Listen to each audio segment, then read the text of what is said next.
Baie dankie dat jy ingeskakel het om weer na my te luister. As dit die eerste keer is wat jy na een van my boodskappe luister, is jy hartlik welkom.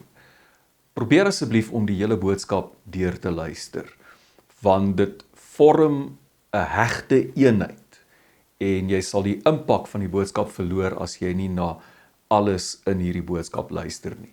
So ek wil graag met jou praat oor die wederkoms van Jesus en spesifiek met betrekking tot die stad Jerusalem. Ons leef in die tyd waar dit aanvoelbaar is dat die wederkoms van Jesus besig is om nader te kom.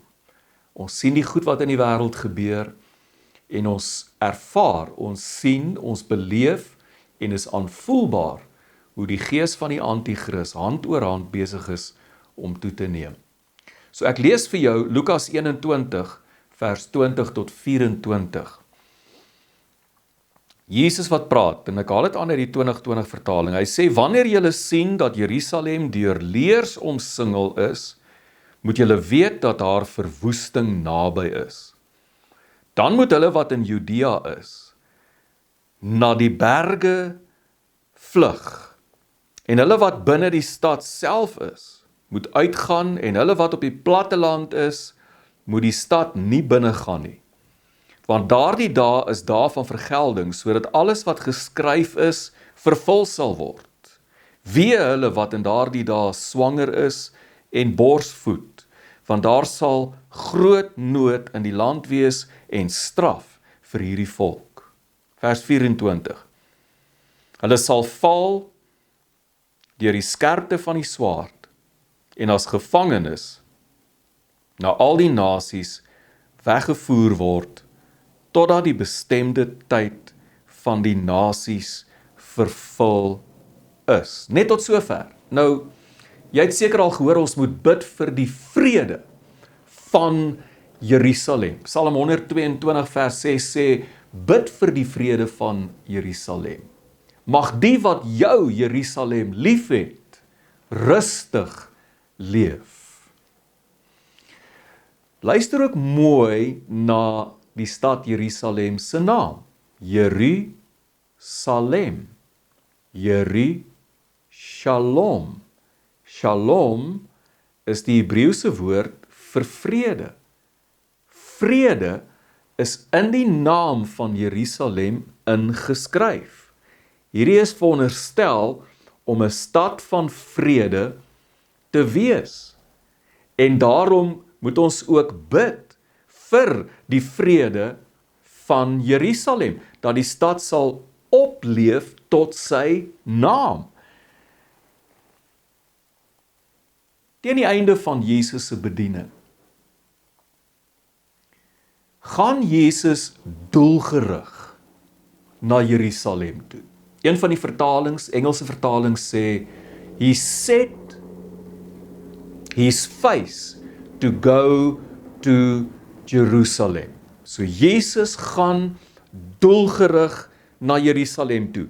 Wie is Jesus? Hy is die Messias.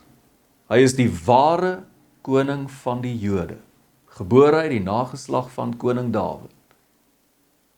Hy staan ook bekend as die vredevors. Jesus kom na sy stad. Hy is die koning. Hy kom na Jerusalem toe om vir Jerusalem vrede te bring. Hy kom op 'n donkie, nie op 'n perd vir oorlog nie, maar op 'n donkie vir vrede. Maar toe Jesus baie naby aan die stad kom, sodat die stad Jerusalem binne sy gesigsveld is, word hy bewoe, hy word emosioneel. En dan lees ons in Lukas 21 vers 41 en 42, lees ons, Lukas 19 vers 41 en 42, lees ons toe hy naby kom en die stad sien, het hy oor haar gehuil en gesê, as jy maar op hierdie dag die dinge besef het wat vir jou vrede kan bring, maar nou is dit vir jou oë verberg. Jerusalem het Jesus verwerp. Dis die plek waar hy gekruisig word. En saam met hom het hulle ook die vrede wat hy vir hierdie stad gebring het, verwerp. En die noodwendige gevolg vir Jerusalem was nie vrede nie, maar verwoesting. En net in die volgende vers 43 van Lukas 19, lees ons,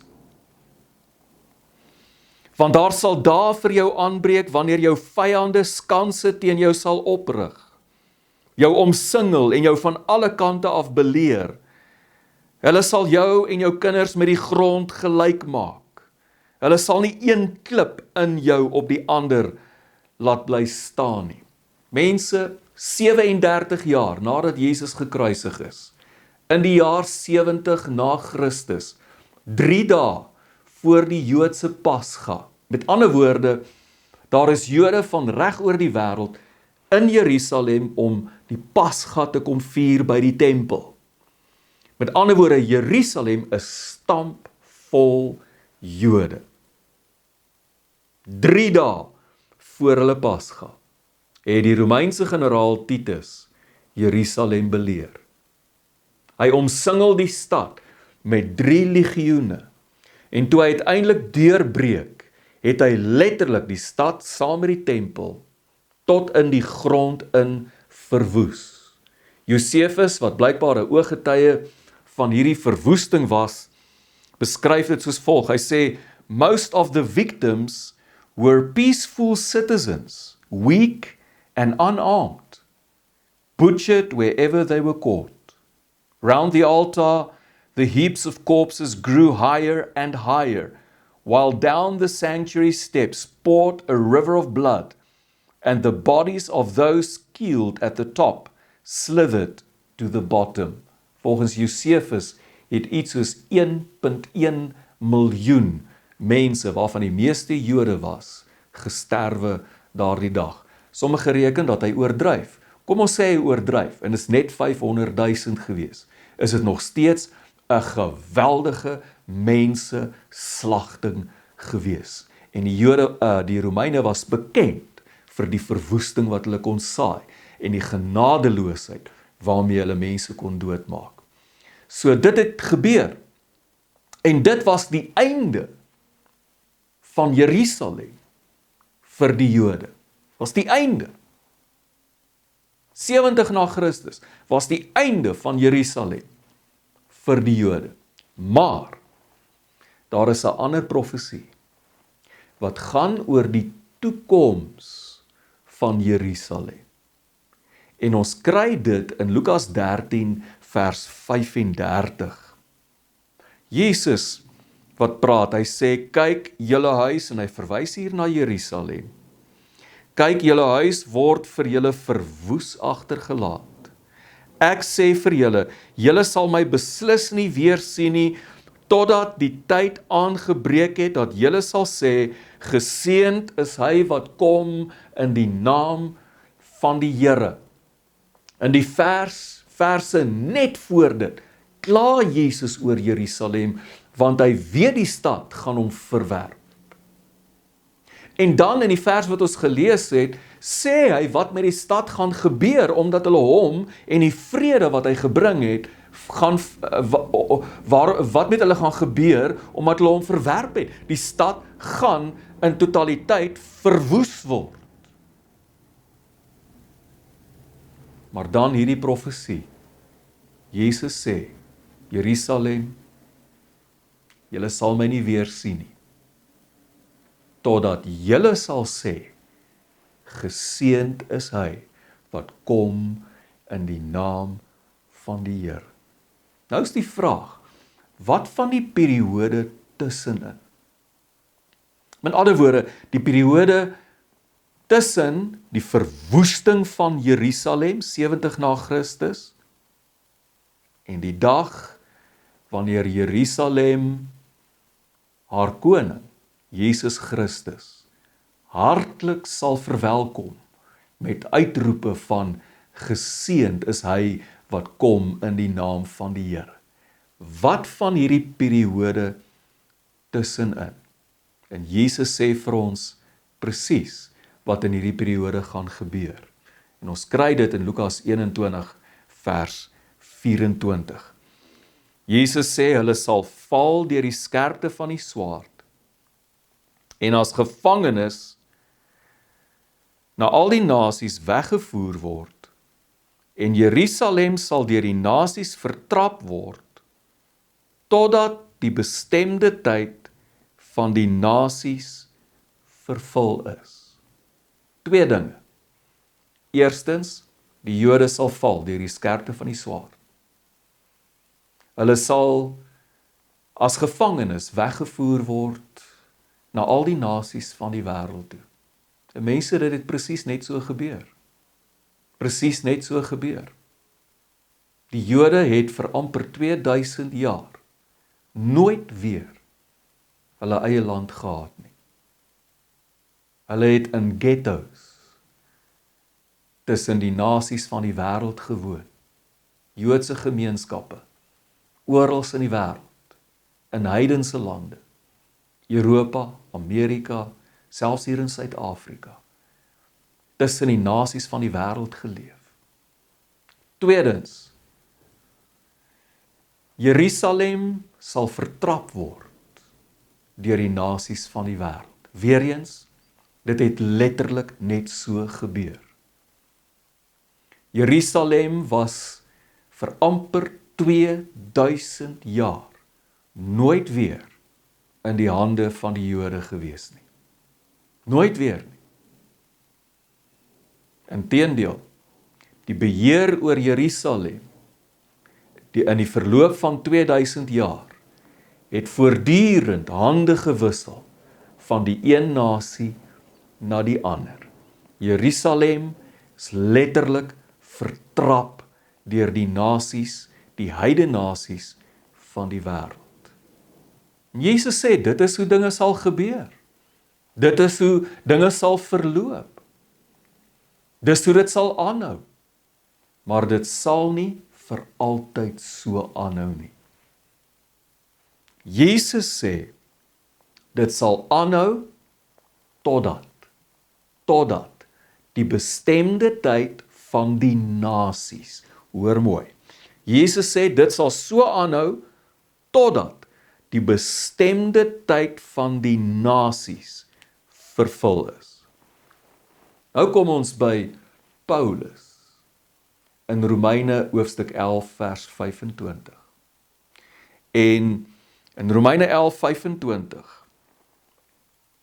sê Paulus vir ons dat daar 'n verharding oor die Jode gekom het,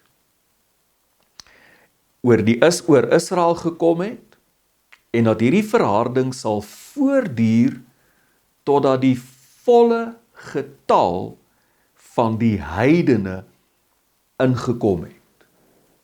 Daar het 'n verharding oor Israel gekom, totdat die volle getal van die heidene ingekom het. Die Jode het Jesus verwerp. Daar het 'n verharding oor hulle gekom, van die oomblik af wat hulle hom verwerp het. En hierdie verharding oor Israel, oor die Jode, sal bly voortduur, totdat die volle getal van die heidene nasies in God se koninkryk ingekom het. So ons leef op die oomblik in die tydperk van die nasies. Jesus sê vir sy disippels, gaan dan heen en maak disippels van al die nasies. Ons leef in die tyd van die nasies. Dis nou die fokus as gevolg van die Jode, die hardheid van die Jode wat nie hulle Messias aanvaar nie tot vandag toe.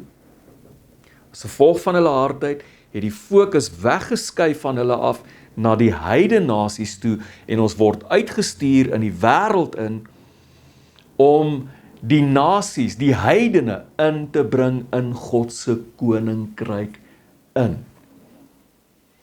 En dis die tyd waarin ons op die oomblik leef, die tyd van die nasies. Maar hierdie tyd sal ook tot 'n einde kom wanneer die volle getal van die heidene in God se koninkryk ingekom het.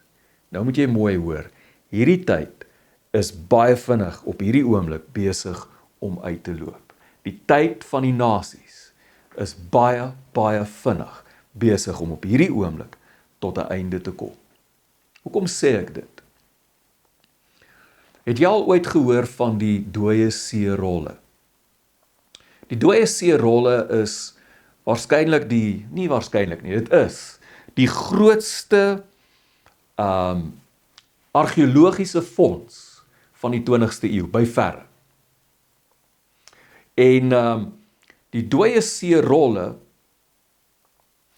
is geskep en versamel oor 'n periode wat strek van ongeveer 180 voor Christus tot so plus minus 80 na Christus. En die Qumran gemeenskap wat hierdie rolle versamel het en van die rolle self geskryf het, geskep het en dit in bewaring gehou het, so goed in bewaring gehou het dat dit 2000 jaar later hier in die 1940s per ongeluk ontdek is. Maar die Qumran gemeenskap en die rolle wat hulle bewaar het, versamel het oor een groot saak gegaan. Die hoop dat die nasie Israel weer herstel sal word. 29 November 1947. Dit was 'n Saterdag. Stem die Verenigde Nasies om die staat Israel vir die eerste keer in 2000 jaar weer te skep. Hier is die toeval, of kom ons sê, net so 'n klein bietjie van God se hand in hierdie saak. Presies op dieselfde dag,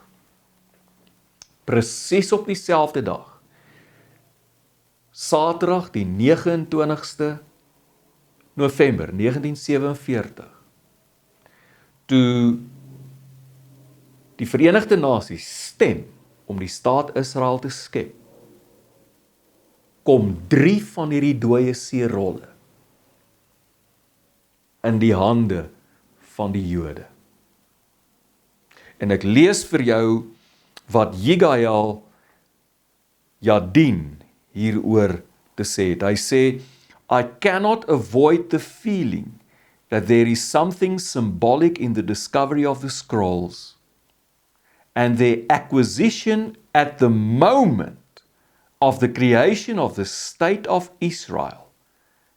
This symbolism is heightened by the fact that the first 3 scrolls were bought by my father for Israel on 29 November 1947, the very day on which the United Nations voted for the recreation of the Jewish state Israel after 2000 years. Toeval? Ek dink nie so nie.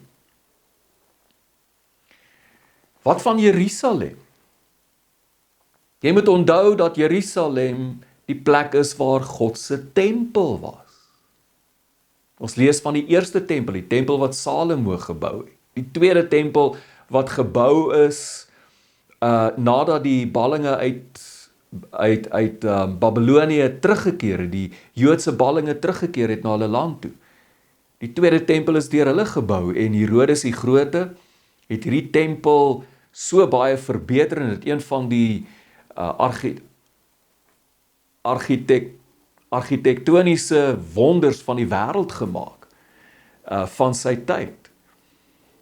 Maar daardie tempel is ook verwoes. Maar die sentrum van die Jodese godsdiens was die tempel in Jerusalem. In Junie 1967 breek die 6-daagse oorlog uit. Ek dink is donderdag die 6de Junie. Verower die Jode Jerusalem. En vir die eerste keer in amper 2000 jaar is Jerusalem weer die hoofstad van die Jode, die hoofstad van Israel.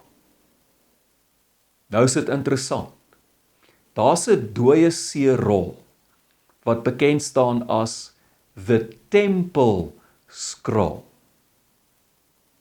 Presies op dieselfde dag, die 6de Junie 1967, dieselfde dag wat Jerusalem verower word deur die Jode en dit weer hulle hoofstad word, op daardie selfde dag kom die Jode in besit van die Temple Scroll.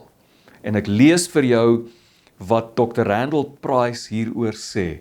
Hy sê, it's also noteworthy that the Temple Scroll was recovered by Israel on the very day that Jerusalem was captured and reunited as Israel's capital.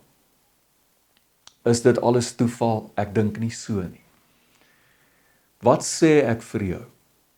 Die Jode het nooit hulle eie land gehad nie vir 2000 jaar. Is terug in hulle land. Jerusalem is vertrap deur die nasies vir amper 2000 jaar. Die Jode regeer weer oor Jerusalem. Mense, die tyd van die nasies is besig om uit te loop op hierdie oomblik. Al wat nog moet gebeur is vir Jesus, die koning, om terug te kom en vir Jerusalem, sy stad, om hulle koning hartlik te verwelkom met uitroepe van geseënd is hy wat kom in die naam van die Here. Ek en jy moet vashou aan die Here. Ons moet nou aan hom vashou soos nooit van tevore nie. Mag die Here jou seën.